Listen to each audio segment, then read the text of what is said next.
আজকের গ্রিন জুসের উপকরণগুলো দেখাই। যে তেলাকুচার পাতা তুলে নিয়ে আসছি সকালবেলা। গ্রিন জুস আসলে এই পাতাগুলো সাথে সাথে তুলে গ্রিন জুস খেতে পারলে সবচেয়ে ভালো হয়, কারণ 24 গাছ থেকে তোলার পর 24 ঘন্টা পর্যন্ত এর গুণাগুণটা ঠিক থাকে, তারপর কিন্তু কমতে থাকে। আমরা যদিও অনেক সময় খাই ফ্রিজে রেখে, আর সাথে একটুখানি যে এই পাতা মেহেন্দি পাতা দিয়ে দিলাম। আর দেব হচ্ছে ডুমুর। আমি ডুমুর আজকে সংগ্রহ করতে পারিনি, এই কয়টাই সংগ্রহ করছি, এটাই দিব। আর দেব হচ্ছে যে একটুখানি ব্রাহ্মী শাক, আর হচ্ছে এখান থেকে এক টুকরা কাঁচা হলুদ দিয়ে দেবো। এগুলো আমি ভালো করে ধুয়ে নিয়ে তারপর আসতেছি। এর মধ্যে আগে আমি একটু পানি দিয়ে নিই,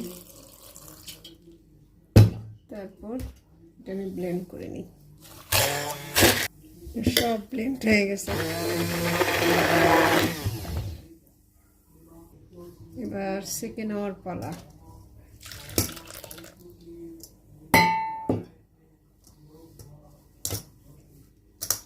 আমি একই ভিডিও বারবার রিপিট করি। এই গ্রিন জুসের অনেক রেসিপি দেখিয়েছি, তারপর দিই আসলে অনেকে বুঝতে পারে না, প্রশ্ন করে কি দিয়ে করব, কতটুকু নেব। তা আসলে হাতের কাছে যা পাবেন তাই দিয়ে গ্রিন জুস করবেন, যেটা খাওয়া যায়, যে পাতাগুলো খাওয়া যায় সেটা তুলে নিয়ে প্রাকৃতিক হতে হবে অবশ্যই। এইভাবে গ্রিন জুস করে নিতে পারেন।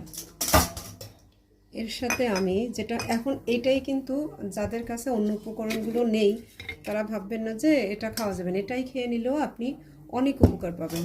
আর এর সাথে আমি যেটা করি, স্পিরুলিনা পাউডার অ্যাড করি। এটা সামুদ্রিক শৈবালের গুঁড়া, শরীরকে ডিটক্সিফাই করে, অনেক উপকারী এই স্পিরুলিনা। এটা আমিষের একটা ভালো উৎস। এর সাথে দিয়ে দিব পিঙ্ক সল্ট, আর দেব এক্সট্রা ভার্জিন অলিভ অয়েল।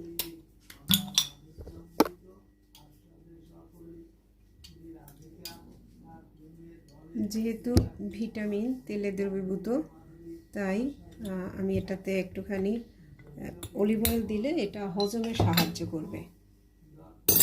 এবার এই যে দেখবেন, এটা ব্লেন্ড করলে এত সুন্দর একটা কালার আসবে, খুব সুন্দর কালার আসবে।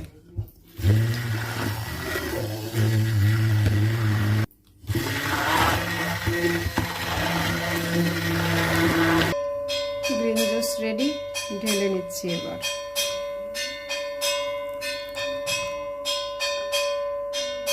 একদম সহজ, সুন্দর, সাধারণ একটা গ্রিন জুস।